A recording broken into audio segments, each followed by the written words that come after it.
साधारणतः साल 1945 वारणीच्या खोऱ्यामध्ये धोंडीराम पाटील नावाचा शेतकरी एक साधारणतः साल 41-42च्या सालामध्ये त्याचं लग्न झालं।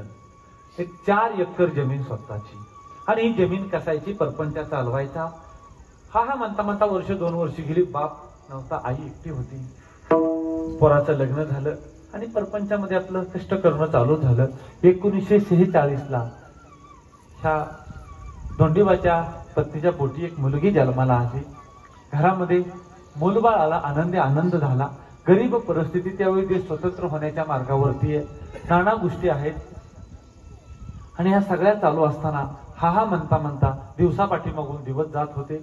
पहिली मुलगी झाली, हा म्हणता म्हणता लहानाची मोठी मुलगी होऊ लागली आणि साधारणतः एक 48च्या दरम्यान बिचारीला पुन्हा एक मुलगा झाला। कुटुंब वाढायला लागलेलं आहे। ठीक आहे, आता एक अर्धा तास सगळ्यांनी शांतता राखायची।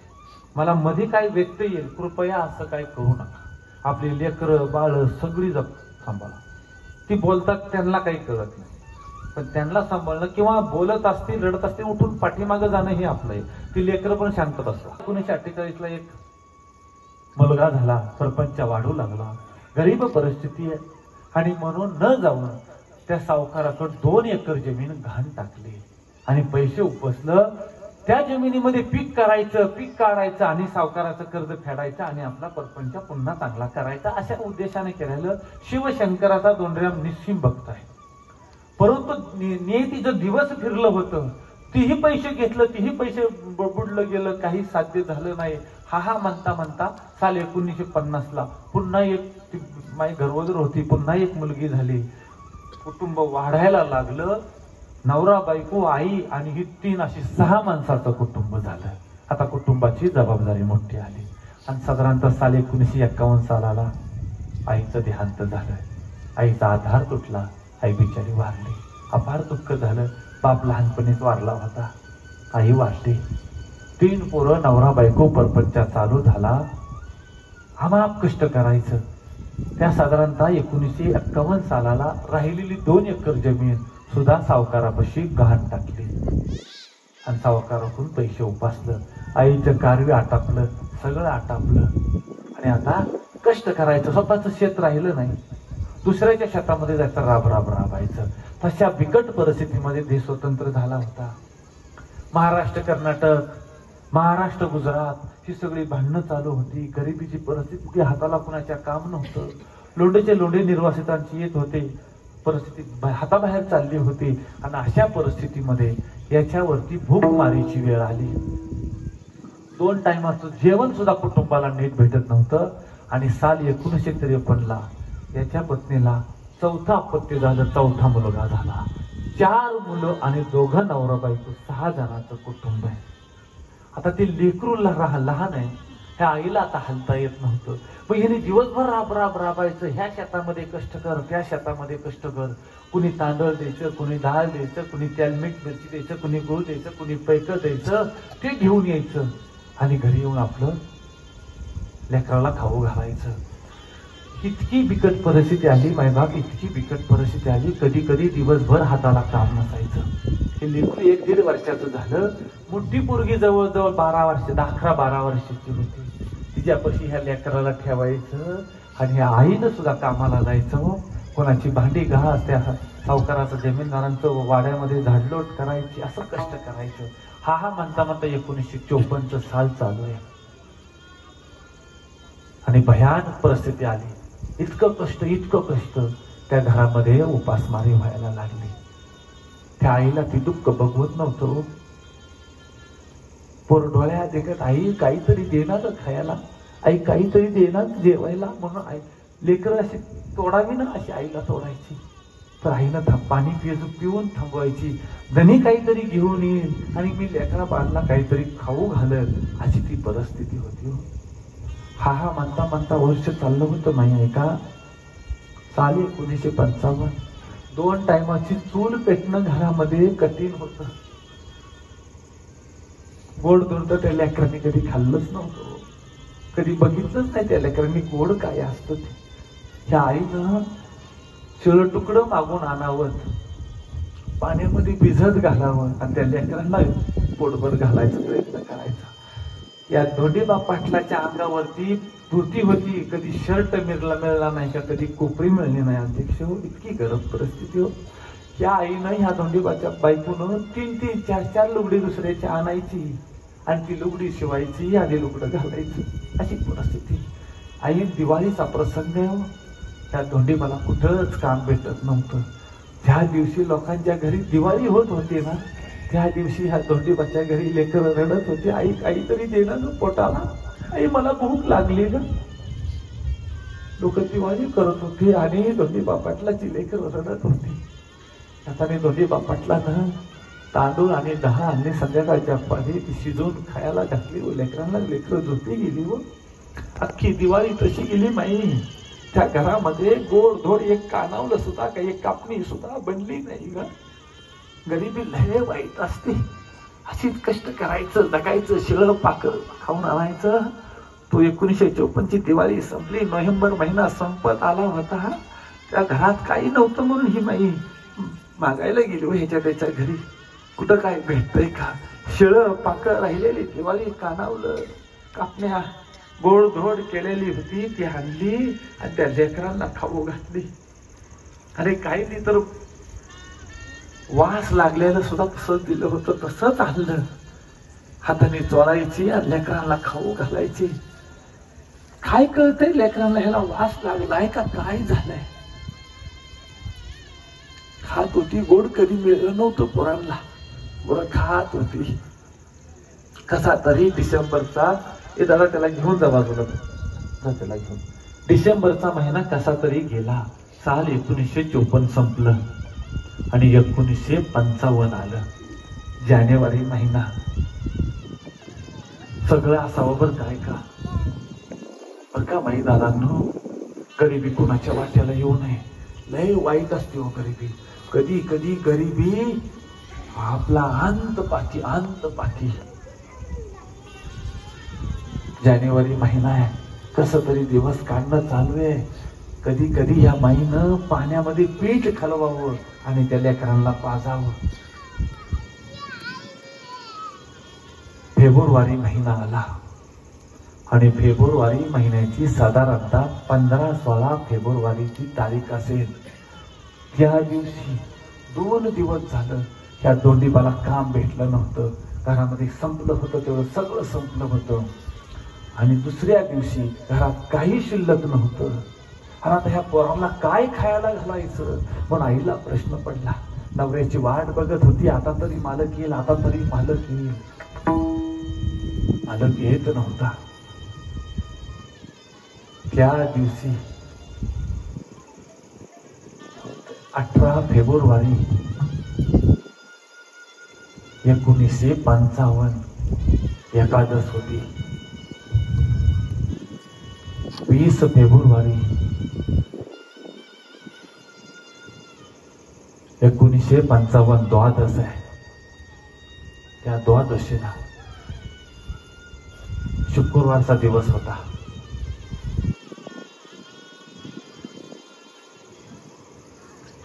याला का आम्हाला कुठंच काही भेटलं नाही. शेवट पर्याय राहिला नाही. पोर अशी तोडत होती. आई उठली घरातनं आणि कुठं काय मिळतंय का बघायला गेली, कुठं काही भेटलं नाही. शेवट ज्याच्या घरी जमीन घाण टाकली होती त्याच्या दारात गेली आणि दारात गेल्याबरोबर त्या पारेकऱ्यानं दरवाजा लावला, सांगितलं, ए बाई जा म्हणली माघारी.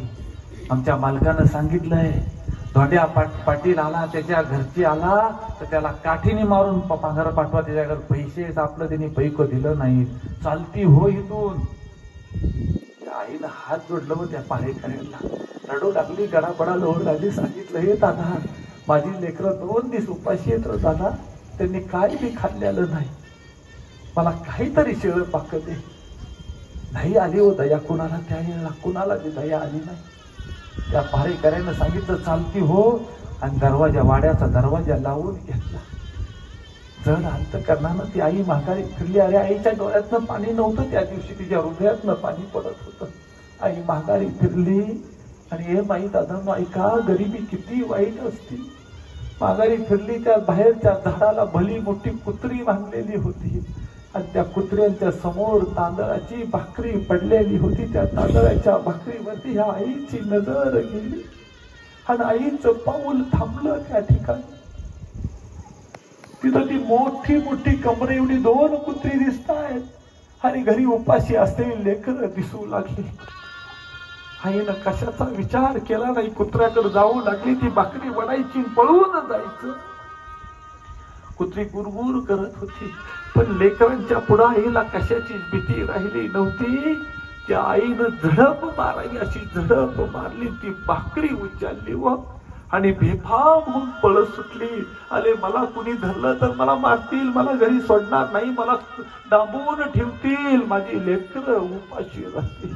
अरे स्वतःची झोपडी येत नव्हती ना, तोपर्यंत मागं वळून बघितलं नाही.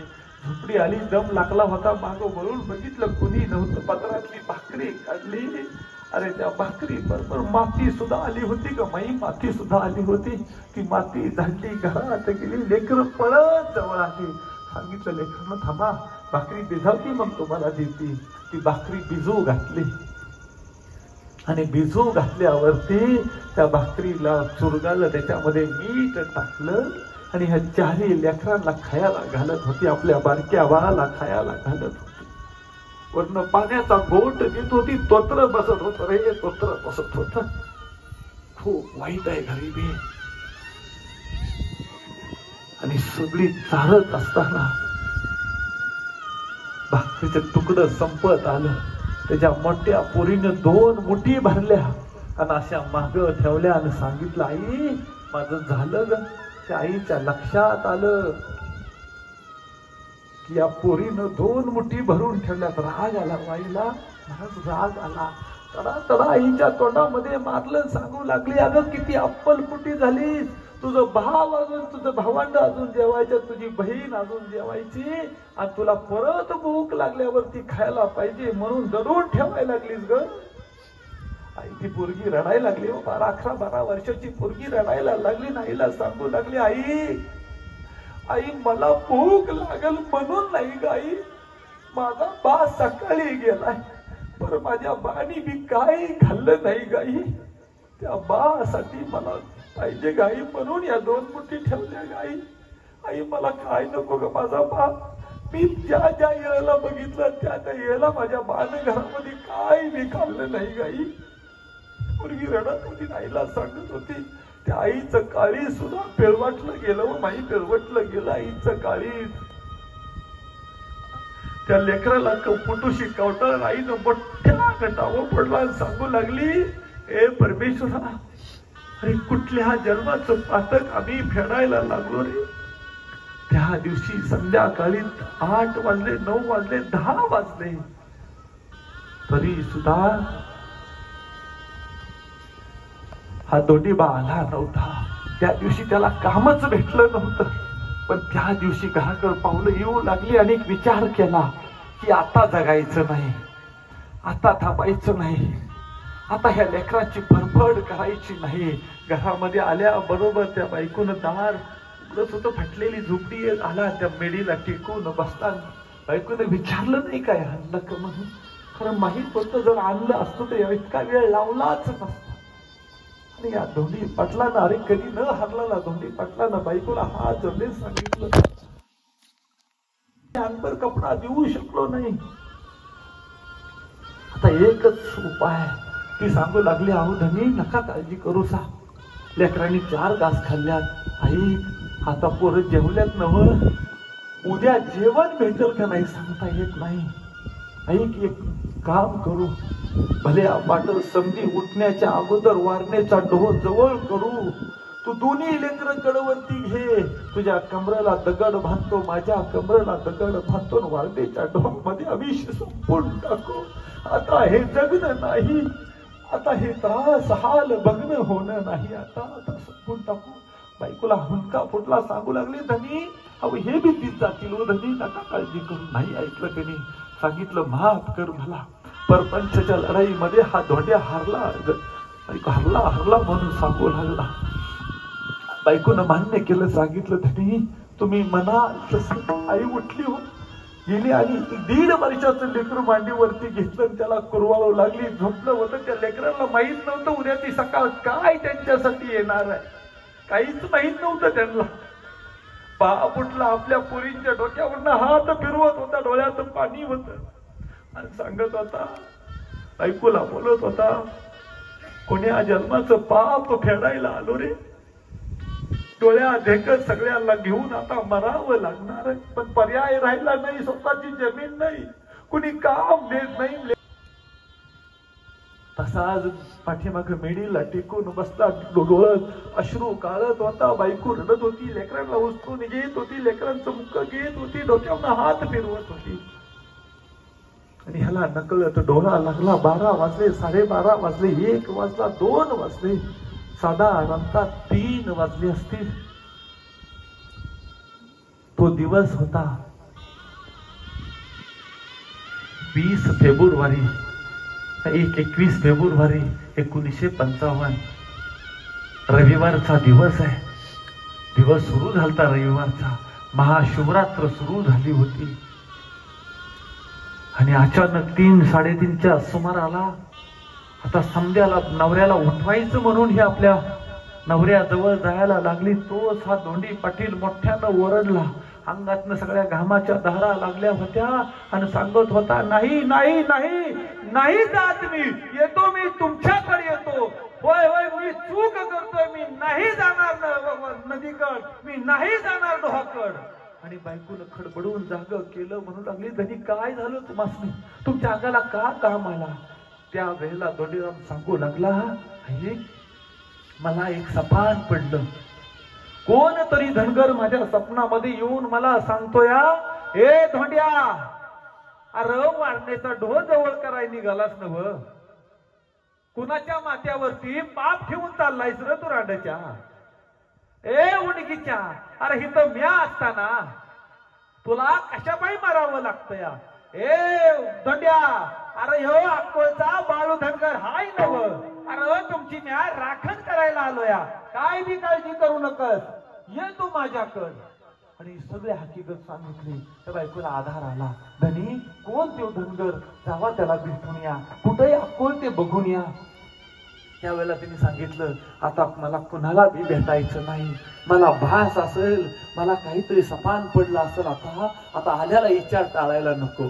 त्या आईनं हात जोडलं व लेकरांसाठी सांगू लागली, धनी अहो आज तरी मारायचंय आणि उद्या तरी मारायचंय किंवा पर माझ्या लेकरांना 1 दिवस माझ्यावर राहू द्या. नगावं तसं करू, आपण उद्या जाऊ, पण आज त्या धनगराला भेटून या. ऐकलं त्यांनी. महाशिवरात्र सुरू झाली होती आणि सकाळच्या 5:00 तांबर पाणी प्याला आणि निघाला. जाता जाता एका शेतकऱ्याकडून पैसे घेतलं. 10 रुपयाचं सामान घरी बनवून दिलं. 10 रुपये हाशिलाला घेतलं. चौकशी करत करत कोल्हापुरावरून राधानगरीच्या रोडनी निपाणीला निघाला. अक्कोळ कुठे म्हणून विचारलं. निपाणीच्या पलीकडच्या बाजूला अक्कोळ आहे कळलं. विचारलं, बाळू धनगर कोण आहे. अरे म्हणले, अक्कोळला तुला भेटणार नाही. चौकशी केली. म्हणले, बघ म्हणले कागलच्या परिसरामध्ये असं. त्या परिसरामध्ये पोचला.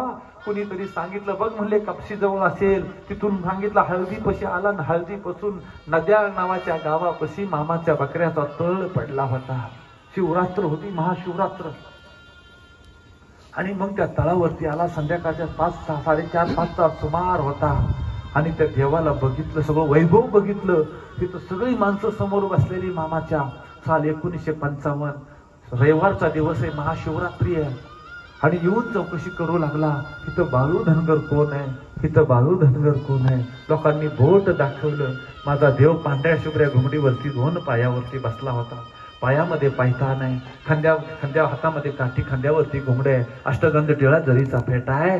आणि त्या समोर आल्याबरोबर देवाला नमस्कार केला. देवाने विचारलं, कोण आहेस रे तू. अरे कोण्या गावासनं आला आणि काय काम काढलं म्हणायचं. त्यावेळेला सांगितलं, म्या वारण्याच्या खोऱ्यातनं आलोया, मी धोंडी पाटील आहे असं म्हणतो. वय बिराडात आवाज दिला, कोण आहे ना तिकडं.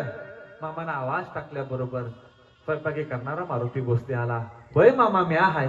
अरे गुळाचा खडा, तांब्याचा पाणी घेऊन ये रे तांब भरून.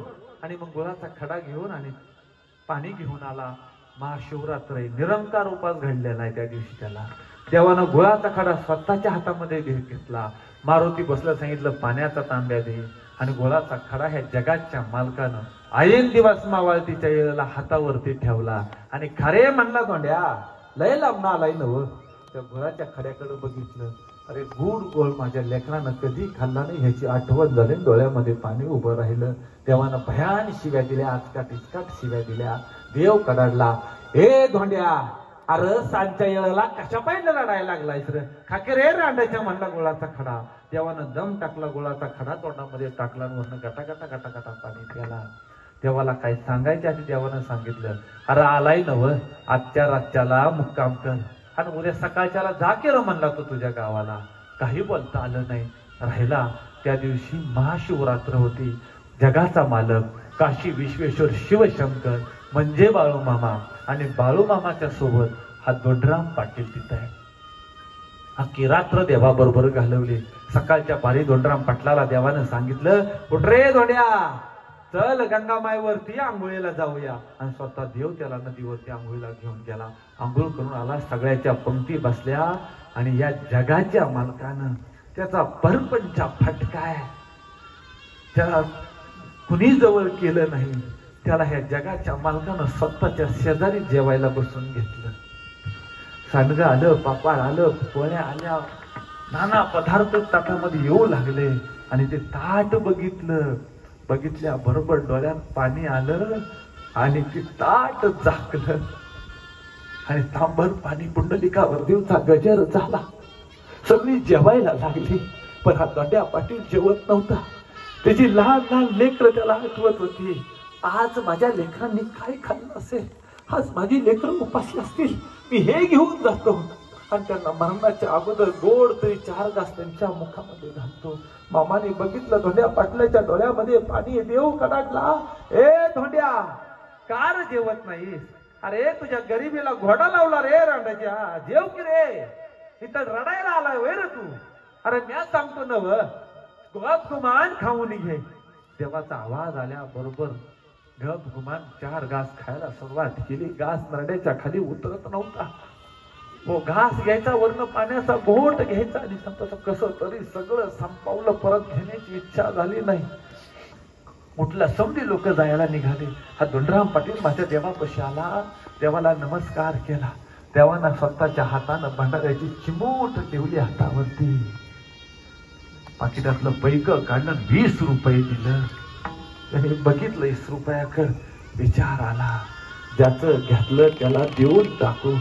4 पैसे शिल्लक राहिलं तर लेकरा बाळाला खायला घालू आणि उद्या आता वारण्याचा ढोल जवळ करू. देवाला नमस्कार केला आणि निघाला माघारी. नमस्कार करताना विचार आला, देवा माझ्या प्रारब्धाचं भोग भोगतोय, तुझा दोष त्याच्यामध्ये नाही. कोण आहेस तू मला ठाऊक नाही, पण तू लय मोठा आहे हे तेवढं खरं आहे. पण आता मी तुला काय बी सांगितलं नाही. मी जातो आता. वाहिल्या उद्वेग दुःखाची केवळ भोगन येते फळ संचिताचे. माझ्या संचिताचं फळ आता मला भोगावला ना. असा लांब गेला आणि मागं वळून बघितलं. देवाचं वैभव त्यांनी बघितलं. तिथून हात जोडलं माझ्या देवाला, सांगितलं, रडायला आलं होतं त्यावेळेला. त्याला सांगितलं, हे देवा आता जातो बघ, आता उद्याच्याला मारण्याचा ढोंग मला जवळ करावा लागला. आता मला नाही जगायची आशा राहिली बघ. तुझ्यातलं 4 पैकी राहिलं ना बरं, तेवढं पैक देतो, माझी लेकरा बाळाला खाऊ घालतो बघ देवा. आता सगळा संसार तुझ्या पायावरती वाहून देतो बघ. आता तुला समधी देव म्हणत्या, कोण देवर्षी म्हणतं या, कुणी मामा म्हणतं या, कोण आहेस तू मला ठाऊ नाही बघ, पण तू मोठा हाय नव ही खरं आहे. आणि तडा तडा निघाला हो. संध्याकाळी 3:30-4च्या सुमाराला स्वतःच्या गावात पोचला आणि घराकडे पावलं टाकत निघाला. पावलं जड व्हायला लागली. गेले गेले बायको विचार, काय म्हणला होते बालू धनगर, काय सांगू, मी काही सांगितलं नाही त्याला, काय सांगू तिला. म्हणून पावलं जड होत होती. पण घराकडे जाणं होतं, कारण लेकरं झोपायच्या आधी जी काही आणलं होतं बरोबर 2 पैसे शिल्लक राहिलं होतं, ती लेकरांना खाऊ घालायचं होतं. लेकरं पोटभर जीव घालून झोपायची होती. कारण एकच मनामध्ये, मारताना तरी ह्यांना पोटभर घालू, आयुष्यभर नाही घालू शकलो पोटभर. आणि म्हणून घराकडे पावलं. दिवस मावळतीचा येळ आहे आणि झोपडी समोर येऊन असा नजरेच्या अंतरामध्ये त्याची झोपडी आली, त्याचं सफर आलं. नजर गेली घराकडे. जी पोरं रडत होती, ज्या घरातनं रडण्याचा आवाज यायचा, ती पोरं घराच्या अंगणात खेळत होती. त्याला आश्चर्य वाटलं, आज माझ्या घरातली लेकरं का रडत नाहीत, आजी कशी खेळतात. अरे त्यांना कधी खेळताना पाहिलंच नव्हतं ह्यानी. जी दबलेली पावलं होती तडातडा उचलायला लागला आणि बाहेर जसा नवरा दिसल्याबरोबर दारात बसलेली बायको उठली आणि चिमट पातेलं होतं, त्या पातेल्यामध्ये पाणी आणलं, बाहेर ठेवलं. सांगितलं, धनी किती वेळ झाला तुमची वाट बघती, या पहिला हात पाय धुवून घ्या, जेवण करूया. जेवण करूया म्हटल्याबरोबर त्याला आश्चर्याचा धक्का बसला. अरे जेवण करायला काय आहे आपल्या घरामध्ये, कुठनं आणलं तू सामान. अहो मी समज सांगते, मी तुमची वाट बघतीये. लेकर समज जेवल्यात, बघा कशी पोटभर जेवल्यात. अहो लय गोड गोड खाल्लंय ह्यांनी, आज पुरणपोळी केली मी ह्यांना खायला. अरे लय जेवली अहो पुरण, आणि लय आनंदी आहे ती. त्याला दोन्ही दंडाला धरलं, बायकोच्या विचारू लागला, सांग कुठनं आलं पुरणपोळीला. त्यावेळेला सांगू लागली, अहो धनी तुम्ही सांच्या येळेला गेलता नव, त्या येळेला दिवस मावळतीला तुमचा मैत्र आला होता. डोक्यावरती भलं मोठं वजन होतं आणि सांगितलं की मी दोड्याचा मैत्र आहे म्हणून. आणि जाताना त्यांनी मला पैक दिलं, घरी सामान पोचव म्हणून सांगितलं, म्हणून सामान घेऊन आला. अहो लय जिन्सा होत्या, अजून बी शिल्लक आहे. डाळ होती, गुळ होतं, शेंगदाणा होतं, साखऱ्या होता, समज होतं. ती बायको सांगत होती, तो हिराम पाटील रडत होता. आणि शेवट बायकोला सांगितलं, हे अगं माझा मैत्र नव्हता ग तो, अगं ज्याला देव म्हणतात ना व, तो बाळू मामा होता ग. बाळू अगं त्यात तिथं होतो, त्यांनी मला गुळ खायला दिला आणि माझी लेकरं जगली पाहिजे म्हणून स्वतः डोक्यावरती वजन घेऊन इथपर्यंत आला ग, इथपर्यंत आला. गुडघ्यावरती बेट बसला, त्या देवाला हात जोडलं, सांगितलं, देवा अरे तुला काय बी सांगितलं नाही, पण तुला काय कळत नाही असं काहीच नाही रे, तुला समज कळलं. आणि आज कधी न बघितलेला हसू तुझ्या फक्त तुला बघितलं तर माझ्या लेकराच्या चेहऱ्यावरती हसू आलं. देवा लय उपकार केलंस रे तू माझ्यावरती. त्या दिवसापासून हा दधीराम पाटील अखंड मामाच्या सेवेत राहिला. इतकी कृपा केली, इतकी कृपा केली. गेलेली जमीन मिळाली, जमीन जुमला वाढला, अखंड सेवा केली. इतकी दया करणारा देव म्हणजे हा बाळू मामा आहे. किती भाग्यवान आहात तुम्ही. नुसता देव नाही हो हिचा, देव स्वतःची हाडं हिथं ठेवून गेलाय. मिंदी माऊलीची समाधी म्हणजे माझ्या मामाची हाड आहे. सर्वांनी भक्ती करा, श्रेष्ठ भक्ती घडवा. या देवाच्या भक्तीच्या पल्यात दुसरं तिसरं काहीच नाही. एक सांगू, आईच्या अंतकरणानं काळजी घेणारा आणि बापाच्या सावलीनं राखण करणारा जर देव कोणता असेल ना ह्या कलियुगामध्ये, तर तो आत्मापूरचा देव माझा बाळू मामा आहे.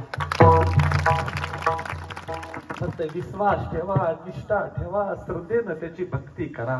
देव तुमच्यावरती कृपा केल्याशिवाय राहणार नाही. आणि काय चरित्र सांगावं, किती सांगावं देवाचं.